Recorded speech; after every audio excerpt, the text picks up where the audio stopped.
Uttar Pradesh basic शिक्षा विभाग उन महत्वपूर्ण आदेशों और खबरों का विस्तृत निष्कर्ष लेकर के हम उपस्थित हो चुके हैं जो विभिन्न भर्तियों के चयनित साथियों के लिए, शिक्षा मित्रों अनुदेशक साथियों के लिए व लंबित भर्तियों के दृष्टिकोण से महत्वपूर्ण है। साथ ही शिक्षा जगत की और भर्ती विशेष की विविध खबरों का विस्तृत निष्कर्ष साझा करेंगे। साथियों, शिक्षक समायोजन प्रक्रिया के तीसरे चरण से रिलेटेड कल सचिव बेसिक शिक्षा परिषद का आदेश जारी हो चुका है। साथियों, जिन शिक्षक साथियों ने आपत्तियां दर्ज कराई थी उनकी आपत्तियों की सुनवाई को लेकर के आखिरकार ये महत्वपूर्ण आदेश जो है जारी हो चुका है समस्त जिलों के सभी मंडलीय सहायक शिक्षा निदेशक और जिला बेसिक शिक्षा अधिकारियों के लिए।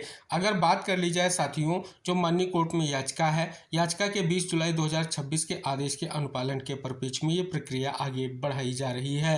तो जैसा कि आप यहाँ पर अवलोकन करेंगे, जिन सरप्लस शिक्षकों ने अपनी आपत्ति अथवा प्रार्थना पत्र में व्यक्तिगत रूप से अथवा वीडियो कॉन्फ्रेंसिंग के माध्यम से सुनवाई का अवसर मांगा, उन्हें निर्धारित तिथि और समय पर अपना पक्ष रखने का मौका दिया जाएगा। इसके लिए संबंधित जिला बेसिक शिक्षा अधिकारी कार्यालय में उपस्थित होकर या वीडियो कॉन्फ्रेंसिंग के माध्यम से सुनवाई में जो है प्रतिभाग करना होगा। जैसा कि अगर बात कर ली जाए साथियों, जो आदेश जारी किया गया है, इस आदेश में जो है शिक्षकों की जो उपस्थिति सुनिश्चित कराने की जो जिम्मेदारी है वो जिला बेसिक शिक्षा अधिकारी की होगी। साथ ही जो मंडलीय सहायक शिक्षा निदेशक है वो अपने स्तर से जो है कहीं ना कहीं इस प्रक्रिया के लिए लिंक उपलब्ध कराएंगे, साथ ही प्रक्रिया का अनुश्रवण भी करेंगे। साथ ही अगर बात कर ली जाए इस खबर में आगे जो निष्कर्ष इंगित कराया गया है वो साथियों इस प्रकार है कि जो स्पष्ट तौर पर पत्र में जो है जनपदवार सुनवाई की तिथि भी जो है निश्चित कर दी गई है और साथ ही मामलों का निस्तारण 25 अगस्त तक जो है सुनिश्चित किया जाना है। इस पर पेज में बड़ी अपडेट आ गई है। तो जैसा कि आप सभी जानते हैं, लगातार जो है हाईकोर्ट में सुनवाई हो रही है और जिन जनपदों की रिपोर्ट पेश की जा रही है, अगर किसी भी तरीके से कोई आपत्ति जो है शिक्षक साथियों ने दर्ज नहीं कराई है तो उनके निस्तारण की अगर हम बात कर लें, यानी उनके समायोजन की प्रक्रिया को आगे बढ़ाया जा रहा है। और जिन शिक्षक शिक्षिकाओं ने जो है आपत्तियां दर्ज कराई हैं उनके लिए अब ये एक बहुत बड़ा मौका यहाँ पर आ चुका है अपनी बात रखने का। तो ये एक बहुत बड़ी अपडेट आप सभी के लिए आ चुकी है और सचिव का आदेश जारी हो चुका है। तो ये आपके शिक्षक समायोजन प्रक्रिया से रिलेटेड वो बड़ी अपडेट है जो सभी जनपदों के लिए बहुत ही महत्वपूर्ण है। तो आप इस वीडियो को साझा जरूर कीजिएगा। साथियों, एक और शासनादेश आप सभी के समक्ष आ चुका है। मुख्य सचिव की ओर से जारी शासनादेश में अगर बात कर ली जाए, जनपदों में बेसिक शिक्षा एवं माध्यमिक शिक्षा के विद्यालयों में अस्थापना सुविधाओं को सुदृढ़ करना, नियमित साफ सफाई करना या रखना, विद्यार्थियों अभिभावकों के साथ नियमित संवाद होना तथा विद्यार्थियों को उज्जवल भविष्य हेतु मार्गदर्शन प्रदान करते हुए उन्हें अनुप्रेरित किए जाने को लेकर के ये विस्तृत आदेश जो है जारी किया गया है। आप बिंदुवत अवलोकन यहाँ पर कर सकते हैं। शेष इस महत्वपूर्ण जो है आदेश को हम आपको टेलीग्राम चैनल के माध्यम से उपलब्ध करा देंगे। वहाँ से आप जो है इस जो है आदेश को डाउनलोड कर लें और इस आदेश के बारे में विस्तृत जानकारी प्राप्त कर लें। आप हमारे टेलीग्राम चैनल से अगर जुड़ना चाहते हैं तो टेलीग्राम चैनल का लिंक इस वीडियो के डिस्क्रिप्शन बॉक्स में आपको मिल जाएगा। साथियों, अगली बहुत बड़ी खबर आ चुकी है। उत्तर प्रदेश की महत्वपूर्ण भर्ती प्रक्रिया जो बेसिक शिक्षा विभाग से रिलेटेड है, 72,825 शिक्षक भर्ती। कल साथियों महत्वपूर्ण सुनवाई सुप्रीम कोर्ट में संपन्न हुई है। साथियों, सुनवाई की नेक्स्ट डेट कोर्ट ने 23 सितंबर निर्धारित कर दी है। साथियों, अगर बात कर ली जाए स्पष्ट तौर पर इस बीच में जो आपकी दलीलें हैं लिखित रूप से वो कहीं ना कहीं कोर्ट के समक्ष प्रेजेंट करनी है। अगर बात कर ली जाए कंपाइलेशन को लेकर के कोर्ट ने आदेश जारी किया है सभी जो है कहीं ना कहीं पार्टीज को। विभिन्न जो कंटेम्प्ट पिटीशंस हैं उन पर जो कल की सुनवाई हुई बहुत ही महत्वपूर्ण हुई है। स्टेट की ओर से जो एफिडेविट दाखिल किया गया था, एफिडेविट के बिहाफ पर ही कहीं ना कहीं बहस की गई है। जो भर्ती की प्रक्रिया है, जो पूर्व के आदेश हैं, जो पूर्व का फैसला है, उन सभी फैक्ट्स को कोर्ट के समक्ष रखा गया है। और जिस प्रकार से हमने ये भी आपके लिए जानकारी उपलब्ध कराई थी कि जो भर्ती प्रक्रिया को लेकर के एफिडेविट कोर्ट में फाइल किया गया उसी के बिहाफ पर आर्गूमेंट हुआ। हालांकि एडवोकेट की महत्वपूर्ण बहस के बाद एक ये विशेष निष्कर्ष आया है कि जो ये विभिन्न कंटेम्प्ट पिटीशन दाखिल की गई हैं, किन आदेशों का अनुपालन नहीं हुआ है, क्यों नहीं हुआ है, क्या स्थिति है, इन सभी को लेकर के आपको जो है कहीं ना कहीं अपनी जो है ये स्पष्ट तौर पर प्रक्रिया पूर्ण करनी है। इसके बाद नेक्स्ट डेट पर जो है आपकी सुनवाई होगी। अगर यह आपकी जो है विभिन्न कंटेम्प्ट पिटीशंस में जो कहीं ना कहीं आपकी महत्वपूर्ण जो है स्पष्ट तौर पर मांगे हैं, अगर वो सही है और स्पष्ट तौर पर महत्वपूर्ण है तो कहीं ना कहीं आगे सुनवाई में जो है स्पष्ट तौर पर निष्कर्ष जरूर आएगा। तो फिलहाल कल की सुनवाई से एक बहुत बड़ी उम्मीद जगी है कि अब विभिन्न कंटेम्प्ट पिटीशन के क्या आधार हैं और किन आदेशों का पालन नहीं हुआ है, विविध पहलुओं के दृष्टिकोण से अब जो है आगे की सुनवाई जो है निर्भर रहेगी। फिलहाल से साथियों जो है कल के वीडियो में हमने संपूर्ण जानकारी आपके लिए साझा की है कि पॉइंट टू पॉइंट सुनवाई का क्या निष्कर्ष है। कंप्लीट जानकारी जानने के लिए कल के वीडियो को आप जरूर वॉच कर लें। सारी जानकारी आपको 72,825 शिक्षक भर्ती से रिलेटेड प्राप्त हो जाएगी।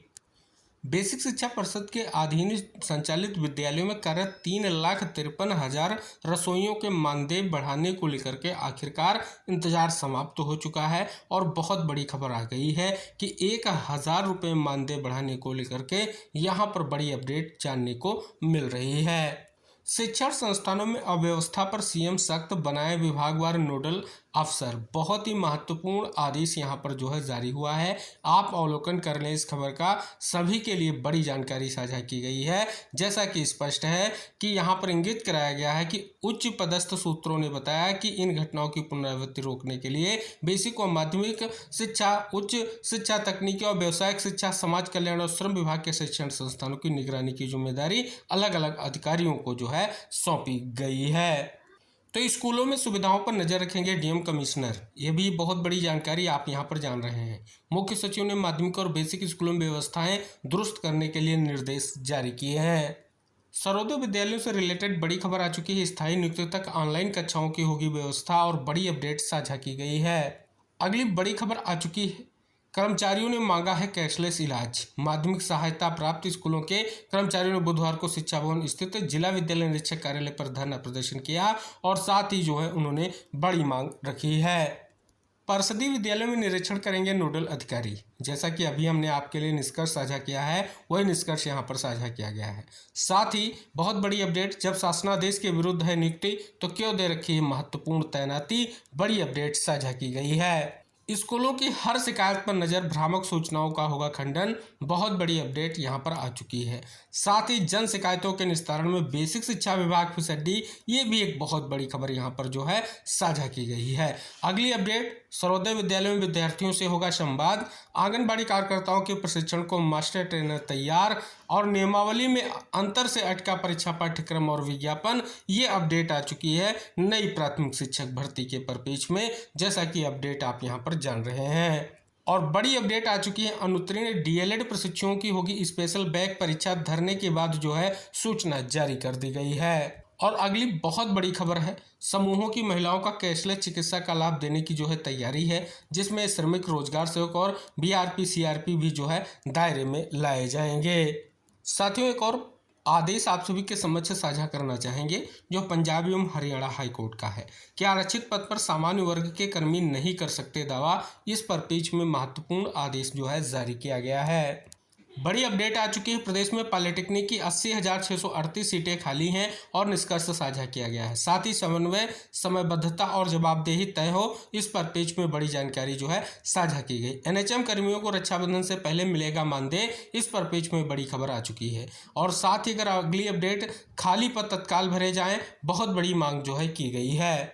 विदेशों में रोजगार के लिए अंतर्राष्ट्रीय रोजगार सेल, इस परिप्रेक्ष्य में बड़ी अपडेट साझा की गई है। सुप्रीम कोर्ट का एक और आदेश आ चुका है कि यूपीएससी की तरह पारदर्शी और ठोस परीक्षा ढांचा बनाए एनटीए।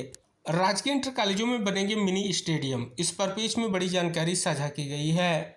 आंगनबाड़ी कार्यकर्ता होंगे प्रशिक्षित, इस परिप्रेक्ष्य में निष्कर्ष साझा किया गया है। माध्यमिक शिक्षा परिषद ने परीक्षा केंद्रों के निर्धारण की जो है समय सारणी जो है बदल दी है, निष्कर्ष साझा किया गया है। एनसीईआरटी पॉलिटिकल साइंस की नई किताब की तैयारी जो है शुरू हो चुकी है। यूपी बोर्ड से रिलेटेड बड़ी खबर की इंटरमीडिएट में 80 नंबर की होगी लिखित परीक्षा, निष्कर्ष साझा किया गया है। साथ ही टीआरई 4 को लेकर के बड़ी अपडेट है। शिक्षक भर्ती परीक्षा में नेगेटिव मार्किंग और 2 परीक्षाओं के प्रावधान खत्म करने को लेकर के अभ्यर्थियों ने कहीं ना कहीं बड़ी चेतावनी जारी की है। और ईसीसी एजुकेटर भर्ती के अंतर्गत एक और जनपद से विज्ञापन जारी हो चुका है। अंबेडकर नगर से जो ये विज्ञापन जारी हुआ है, 19/8/2026 को ये विज्ञापन आया है। 27/8/2026 आवेदन की लास्ट डेट है। पदों की संख्या 104 है। और एक बहुत ही महत्वपूर्ण आदेश जिला बेसिक शिक्षा अधिकारी अयोध्या का आ चुका है। अगर आप यहां पर देखेंगे स्पष्ट तौर पर बाहरी व्यक्तियों के प्रवेश को लेकर के ये महत्वपूर्ण आदेश जारी किया गया है। और बड़ी खबर आप सभी यहाँ पर देख रहे हैं, माध्यमिक और राजकीय हाई स्कूल इंटर कॉलेजों में आउटसोर्स पर तैनात चतुर्श्रेणी कर्मचारियों को राहत मिली है। इस पर पेज में निष्कर्ष साझा किया गया है। तो ये थी आज की विविध खबरें और उनका निष्कर्ष। निवेदन है कि वीडियो को शेयर करें, चैनल को सब्सक्राइब करें। मिलेंगे अगली जानकारियों के साथ नेक्स्ट वीडियो में। तब तक के लिए टेक केयर, बाय बाय साथियों।